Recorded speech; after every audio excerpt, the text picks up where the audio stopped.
का जो सेब बाहुल इलाका है कोटगढ़, उसके तहत एक गांव आता है कन्हार, वहां पर हम खड़े हैं और इस जिस घर में हम खड़े हैं वो अब घर नहीं रह गया है।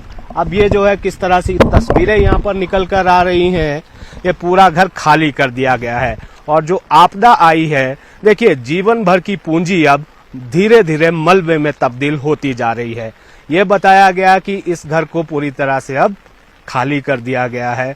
और 10 जुलाई को जब भारी बारिश हुई थी तो पहली बार यहाँ पर जो दरारें पड़ना शुरू हो गई थी, ये जानकारी दी गई। कुछ लोग यहाँ पर हैं, परिवार के भी लोग हैं, कोशिश करेंगे उनसे हम समझने की, बात करने की। ना कोई ज्यादा सवाल है, ना किसी के पास ज्यादा जवाब है, फिर भी कोशिश करते हैं कि इनकी आवाज जो है सत्ता तक पहुंचे, सरकार तक पहुंचे। सर, आपका क्या नाम है? मुझे लगता है कि शायद ये मेरा नाम बोल नहीं पाएंगे अभी। मेरा नाम दिनेश सिंह कैंथला है और मैं यहीं पास में ही रहता हूँ। पड़ोस में इनके। ये घर श्री अमरचंद बरोटा जी का घर था, जो कि HRTC से एक लगभग 24 साल की नौकरी के बाद रिटायर हुए। किन्नौर से वो रिटायर हुए हैं। किन्नौर में उन्होंने काफी नौकरी की और उसकी रिटायरमेंट के बाद ही उन्होंने ये यहाँ पर मकान बनाया था। ये उनकी धर्मपत्नी है, ये रिश्ते में मेरी मासी लगती है। 10 तारीख की बात है जब पहला फ्लड जो है 10 तारीख को आया और उस टाइम से ही इनकी ये जमीन बैठनी शुरू हो गई थी। क्रैक्स अपीयर हो गए थे मकान में और 20 तारीख के बाद दोबारा से जो फ्लड आया उसके तहत ये घर जो है बिल्कुल ही रहने के काबिल नहीं रहा और इन्होंने फिर मेरी बिल्डिंग में इन्होंने शिफ्ट किया हुआ है और अभी ये मेरी बिल्डिंग में रह रहे हैं। अच्छा, वहीं पर रह रहे हैं। क्या इस घर के अलावा अब कोई है और ठिकाना कहीं इन्होंने कोशिश की है कुछ बनाने की? और ना केवल घर को नुकसान हुआ है और आसपास भी क्या बगीचे, बाग बगीचे को भी नुकसान हुआ है? बाग बगीचे को तो नुकसान हुआ ही है, घर को भी हुआ है।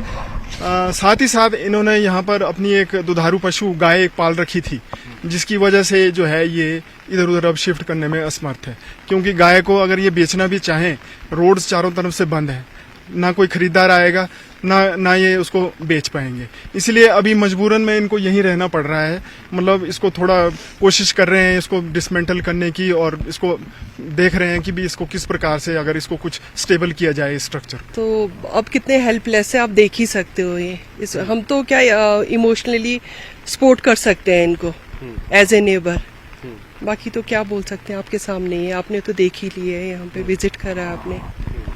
और इनके हस्बैंड कहाँ हैं? हस्बैंड इनके नारकंडा गए हुए हैं आज। काम से नारकंडा। हाँ जी, किसी काम से उनको नारकंडा जाना पड़ा। उनका बेटा भी आया हुआ था और दोनों नारकंडे गए हैं किसी काम से। और हम देख रहे थे कि जब हम आए यहाँ से पैदल आए, बहुत जगह स्लाइड हुआ है, बहुत नुकसान हुआ है। डिजास्टर ही हुआ है नेचुरल क्लेमिटी से। तो बादल फटा, ये क्लाउड, ये था फ्लैश, हाँ क्लाउड बस्ट, फ्लैश फ्लड था एक तरह से। हाँ जी। और अब तो आना जाना भी मुश्किल है। लोग बोल रहे हैं कि अब तो कनेक्टिविटी सारी टूटी हुई है दोनों साइड से।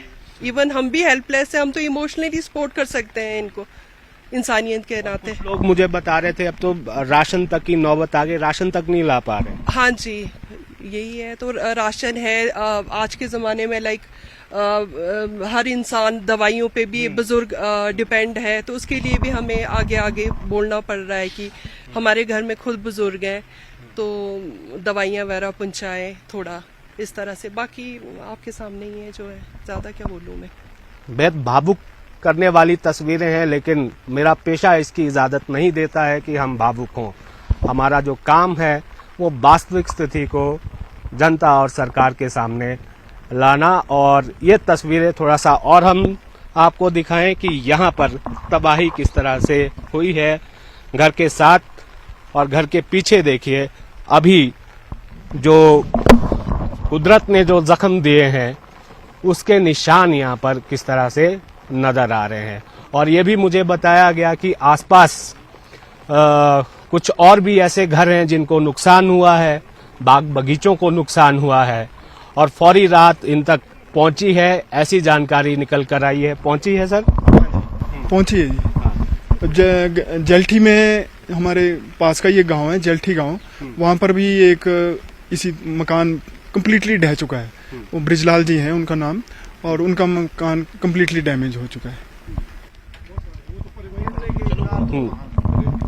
तो बहुत सारी जगह से इस तरह की तस्वीरें निकल कर आ रही है और अब उम्मीद यही की जा रही है कि जितनी जल्दी जो मदद है सरकार की तरफ से वो इन तक पहुंचे और किसी ना किसी तरह से जो जीवन की जो गाड़ी है वो पटरी पर लौटे। लेकिन जो जख्म मिले हैं, जो तबाही हुई है, उसकी भरपाई होने में बहुत समय लगेगा। कोटगढ़ से मेरे कैमरा सहयोगी दीपक राणा के साथ रणबीर सिंह, न्यूज़ 18।